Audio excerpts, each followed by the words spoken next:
Good afternoon. Good afternoon, everybody. Welcome to the Midlands UK Pavilion. We're going to talk about the region's booming office market.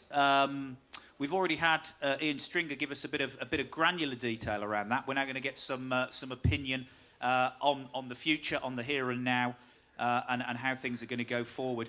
We've got record levels of construction activity in the region at the moment, driven by a range of things, driven by high developer confidence, especially in the wake of HS2, the forthcoming 2022 Commonwealth Games, which we're all really excited about, and of course devolution has also seen a bit of a turbocharge across the region.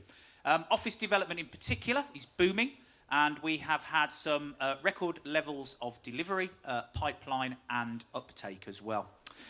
So we have an absolute expert panel, second to none in the region, joining us to talk about this market.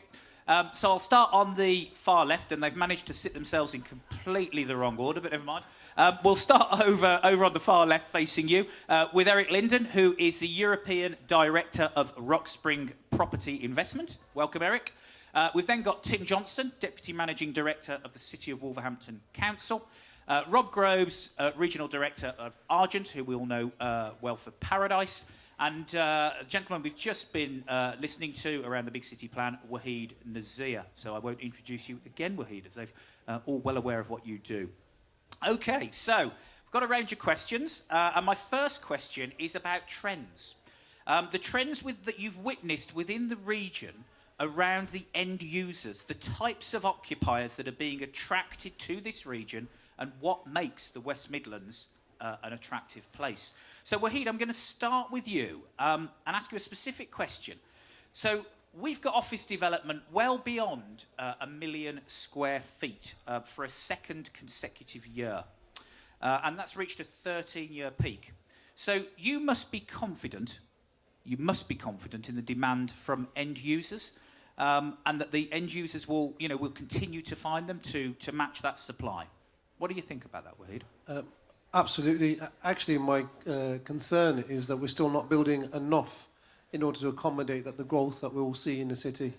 And one of the challenges for us is, we've heard this while we've been here over the period of days, the city has a great offer around quality of life. And with the investment in infrastructure, we're seeing a growing demand of businesses either coming across the region, consolidating into the city, or actually we've seen them coming out of London and moving into the city. And actually, often the challenge for us is actually having that supply ready in the time that people want to move into Birmingham. Yeah, I'd agree. That supply actually could be a constraint if we don't get that flow moving. So, really good point. And Tim, from a more regional perspective, what's your view about the sort of end users? I think end users are looking for a number of things, and I think one of the things in the city of Wolverhampton we've focused on is location, connectivity, but also, it's beyond the property offer. So we put a lot of effort into the kind of support around workforce. Any occupier is going to need to have confidence that there is a access and availability to a quality workforce where they can attract and retain talent. So we put a lot of effort into a rounded offer. So yes, it's important that the metrics of the property deal sort of stack up, but it is about those sort of place dynamics, and it is frankly about those people dynamics, and it's about making a rounded offer in a very confident way and being sure you can actually deliver to those requirements. Yeah, I think that's really important, and from an enterprise zone perspective, we actually have a soft landing package to help those occupiers come and actually land in the city. It's quite a unique offer actually, and proving to be very popular. So Rob, I want to come to you, and I want to talk obviously about Paradise.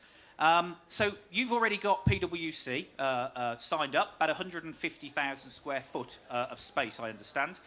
So what is it about Paradise that makes it such a key development for the region? I think it picks up on the theme earlier on about volume of space that we're delivering. And also, people do remember, as Wahid showed on some of the images previously, it wasn't a great... I always remember to describe people coming to Birmingham, to go to Brindley Place when we were originally involved in Brindley, is that you turn up to the beautiful town hall, you've got the council house, you come across the square, then look for a McDonald's sign and Greggs, and you go through some doors through to Brindley Place. What a great experience. And a lot of the agents in the room will know, I think people used to actually pick people up from Birmingham International and take them by cab to Burnley Place to avoid that linkage in between. So I think, one, it's complete transformation of the city centre. It formed all that work through the big city plan, breaking down the barriers. But in terms of volume, I mean, obviously we're a 10-year development. And I hope that in the next couple of months, we're 50% let on phase one, which is fantastic. And we're pretty confident that we're going to get phase one complete by the time, or sort of full by the time we're complete. And we hope to press the button on phase two within the next couple of months, which is one of the images that I think is Ian that showed earlier on, a 280,000 square foot building. Because quite rightly, we need that space. Because what we're seeing evidence of with PwC is not actually just new companies coming to the city, it's actually expansion of the businesses within the city. PwC has taken double the space they had in the city. And I don't know how loud that's got out there, that message. Why? Because they're actually recruiting people in Birmingham that historically they were recruited in London. Because of all the reasons around quality of life, staff retention obviously fits all within that. So it's not just about great office space, it's about all the other complementary things that Birmingham now offers, to be fair to say, probably didn't used to. It's great. Thank you, Rob. Yeah, really informative. Eric, I want to move to you now. So Rock Spring is responsible for a number of projects across the region. How do you think the market has changed in recent years? Well, you had also asked about trends as well, which I was just going to comment on, and what type of occupier are coming in. And I think this is related to the overall market. And one of the reasons why we are particularly interested in the region is because of the diversity of occupiers who are interested in being in Birmingham. And so there isn't necessarily one particular industry that is congregating there, and that's exceptionally attractive to us. And in terms of the way the market has changed, so I'm obviously not from the region, you can probably tell from my accent, but my first trip to Birmingham was in 2006 in terms of the context of a property professional, and my last being last week.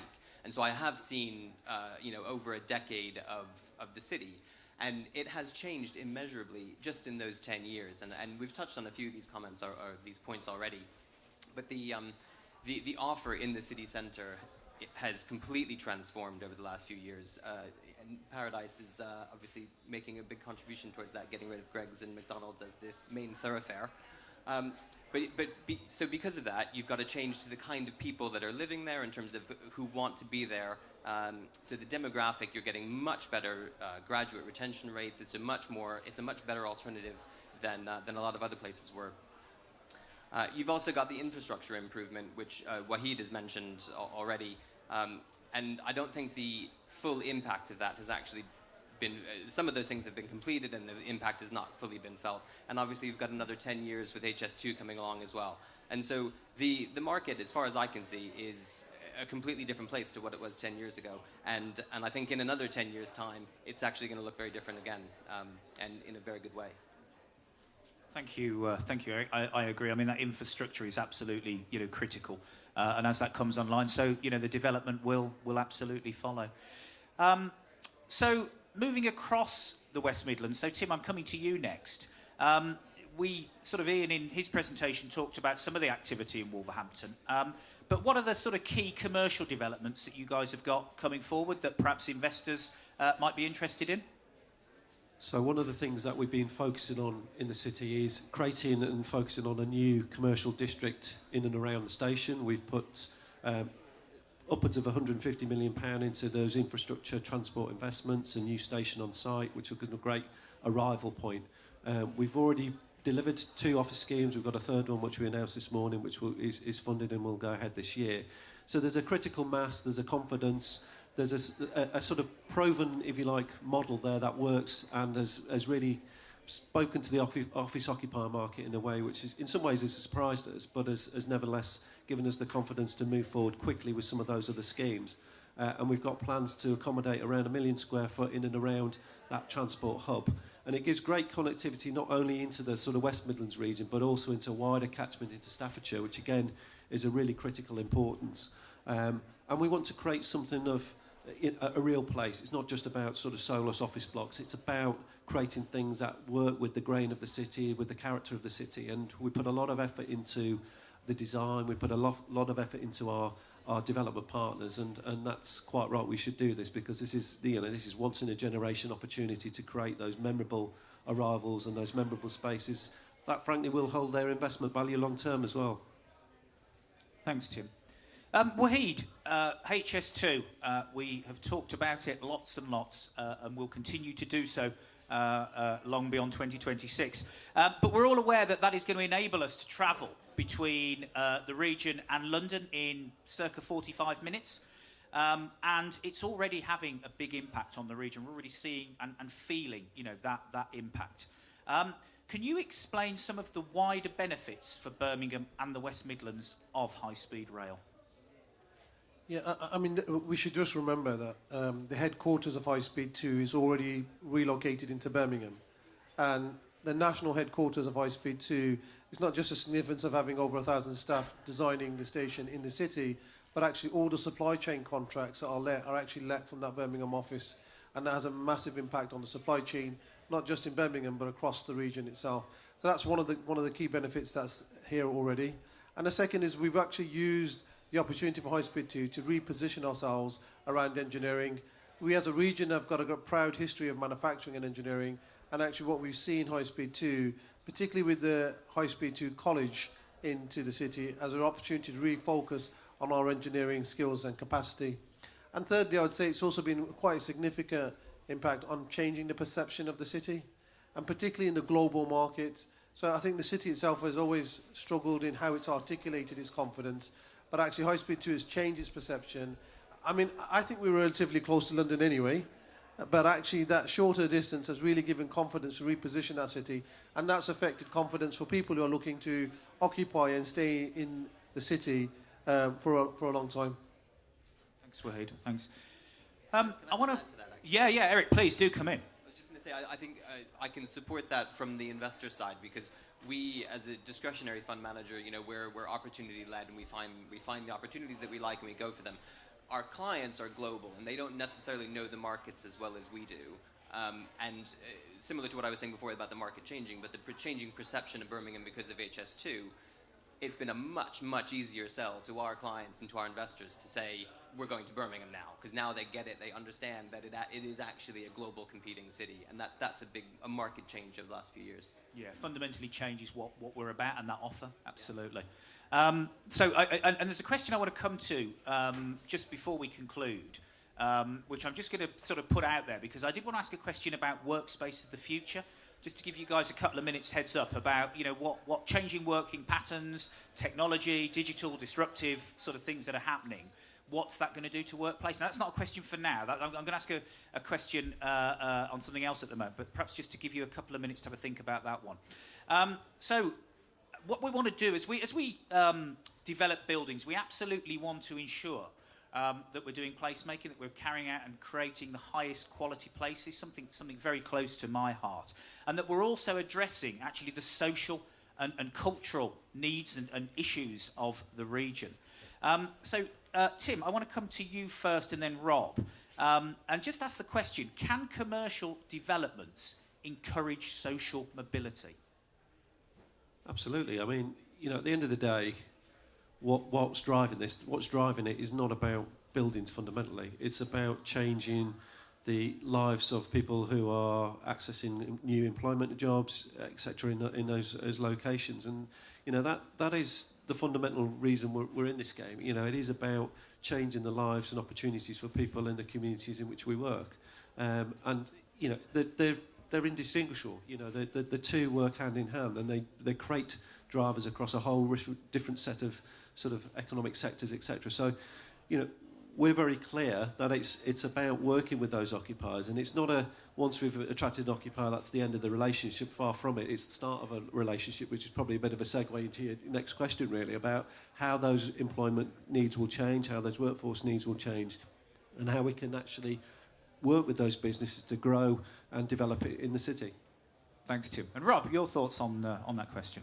Yeah, I mean, we, along with the other developers, will deliver fantastic buildings, and that's a given. But I think from our perspective, actually, that's not where our focus is, if I'm being honest. It's about the place. We learned through Brindley Place an awful lot of lessons. We are learning continuously from our King's Cross development down in London And that's about inclusivity. You know, King's Cross is one of the most areas, the deprived areas of London. And it's actually bringing people in to that journey and actually making them. So it's not a case of pushing people out of the spaces because there's people that are booted and suited in there. It's actually making them an integral part of that development. So for us, it's all about place. Yes, we're going to deliver great offices, but actually for us, it's about actually creating something that's actually more important outside the front door, and that's for everybody. So for us, with Paradise, we engage with the community very early on. And I always remember something that was quoted back to me about 3-4 years ago. And this has nothing to do with me. This is not me being vain. It was actually my former colleagues that were responsible for Brindley Place. When I was doing a presentation as an update on Paradise, and they say, this is my former colleagues who've done this. And a lady that was part of the neighbourhood forum, because they're very active within the city, they're in that area right next to us, turned around and said, actually, at the end of the day, you're Argent, and we trust you. And I think that goes down to my predecessors' passion about engaging with people. And I think that's so important, because that's worth its weight in gold in terms of being able to bring forward a development like Paradise. And, of course, we hope to do other things as well, and really create great places. That's actually a fantastic story. About, we trust you. I think that's a really, really powerful message, actually, Rob. Clearly a real engagement with the community. Absolutely super. Eric, I want to turn to 103, Colmore Row now, which has the advantage of being a very, an iconic site. It's always going to be a very iconic building. What are you doing to make the most of this and for you to create a sense of place? Well, given the site that we're working with, and your point is exactly right, it's a very prominent site in the center of the CBD, but it's a very small site. And so there's a limit to what we can do in terms of the same types of things that Argent are great at doing in terms of engaging with the public realm and creating public spaces. That said, we have very much kept that in mind. We're working with a site which is about 15,000 square feet in total in terms of the footprint. It is very, very small. However, we are very much have that at the forefront of our mind in terms of the fact that this needs to be an iconic building and a statement building. So one of the things is at ground level, we're incorporating the Winter Garden, which is a 4-story space, which is open to the public and open to Colmore Row, which is to encourage the public to actually be a part of this building. We've got some restaurant and bar space at the ground floor as well to encourage that engagement. And then also we're putting a restaurant at the top of the building as well. This is it's going to be the tallest office building in Birmingham. It's 26 stories high, and we will have a restaurant on that 26th story with really fantastic views of the city. Will be unparalleled views of the city. And the whole point is that we want the public to be a part of this building and have access to the top and the bottom.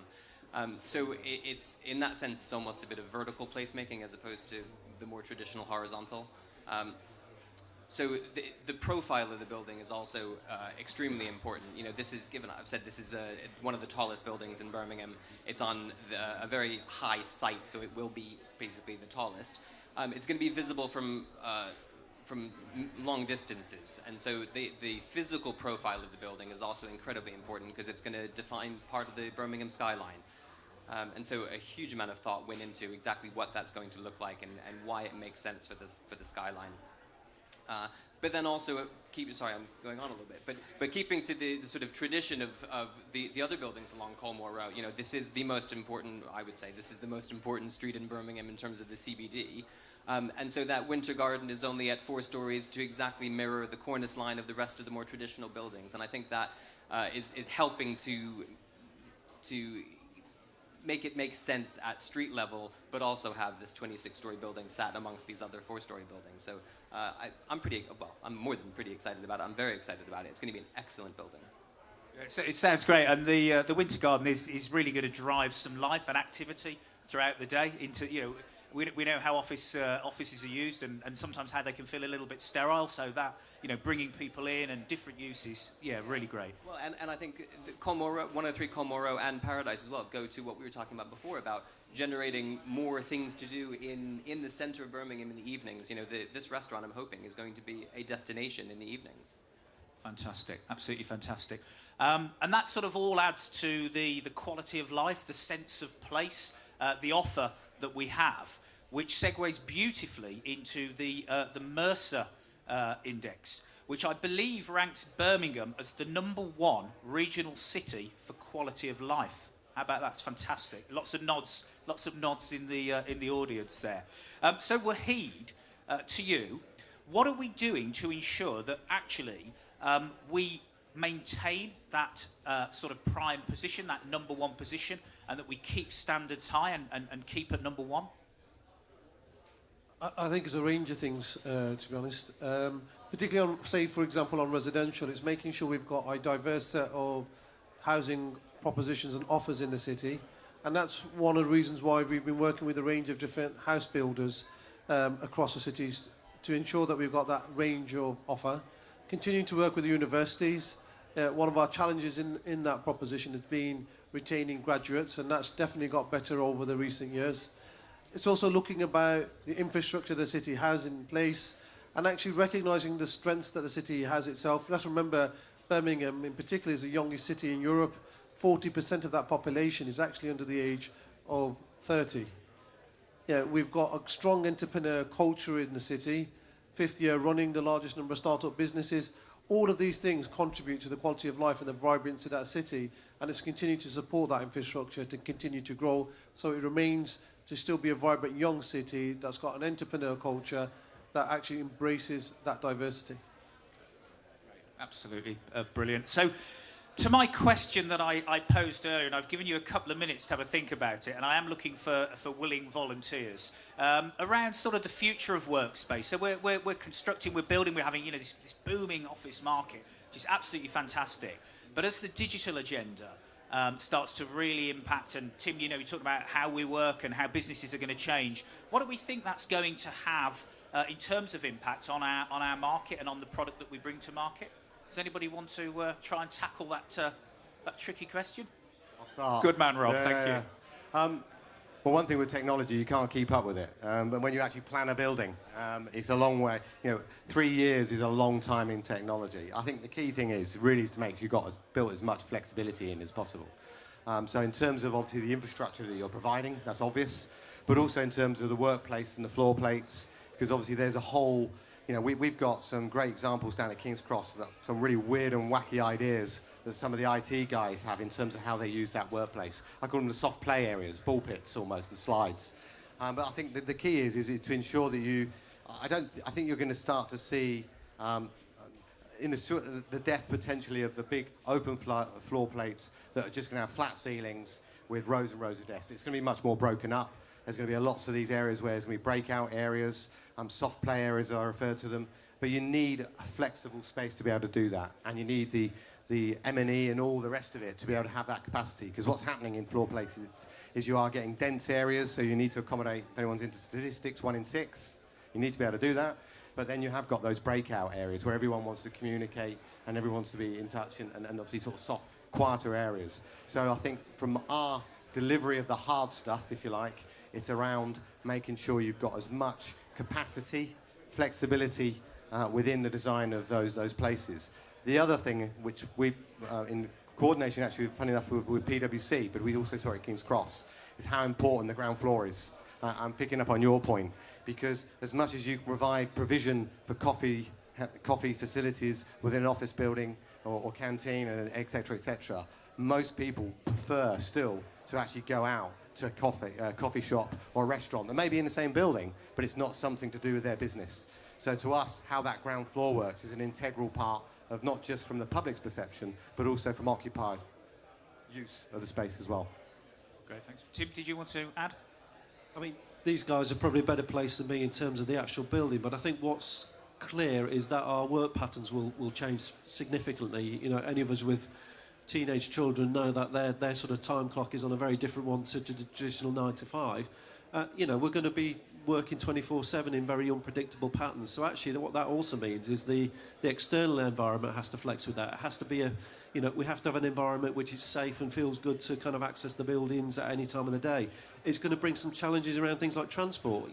If actually we're focusing some of our investment around those key transport nodes, actually can you access the public transport services at the time that actually you might want to work, which could be very, very different to what it is today. So I think the external environment working, again, as Rob said, in a flexible way to reflect the changing nature of use within the building is going to be a critical challenge for us with responsibilities for those sort of issues.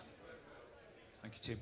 Eric, did you want to add anything? Yeah, I think there's been a lot of talk recently, well, not recently, the last few years about the changing nature of the workplace, and I completely agree with that. But I also think fundamentally the fabric of what we're building isn't going to change. That's not where we're going. Where we're going is exactly what Rob was saying in terms of it's the change in the way that people are using this space, and so building in flexibility is absolutely key.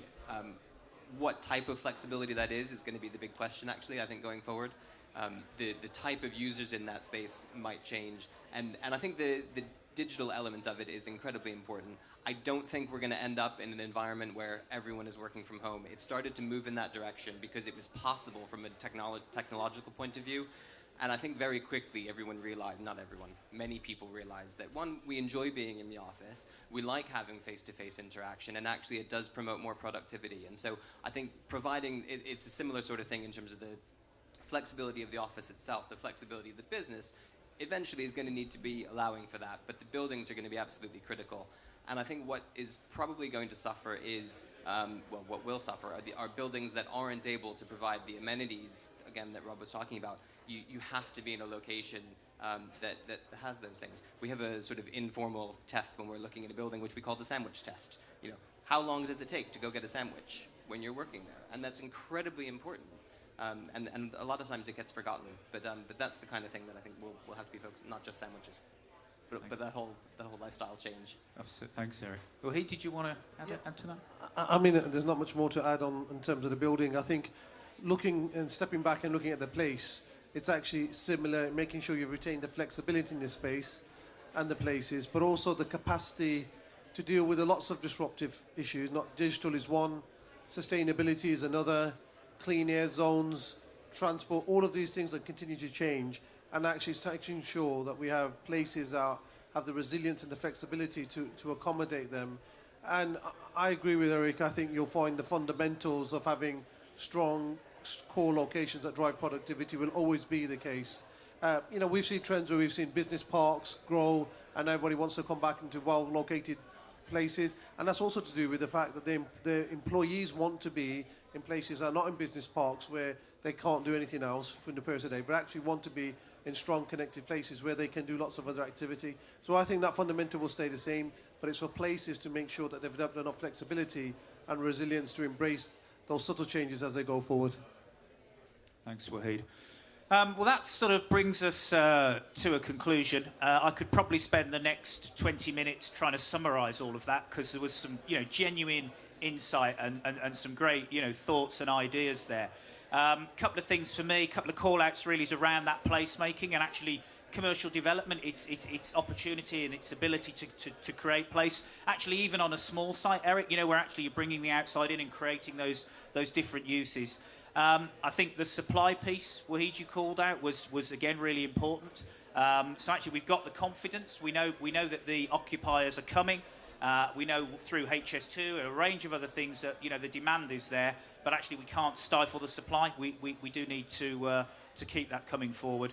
And then I guess the last bit was around that agility, that flexibility of space. Actually, we won't fundamentally see space perhaps change, but how it's used and how you create that agility and flexibility is going to be important to create sustainable commercial developments long into the future.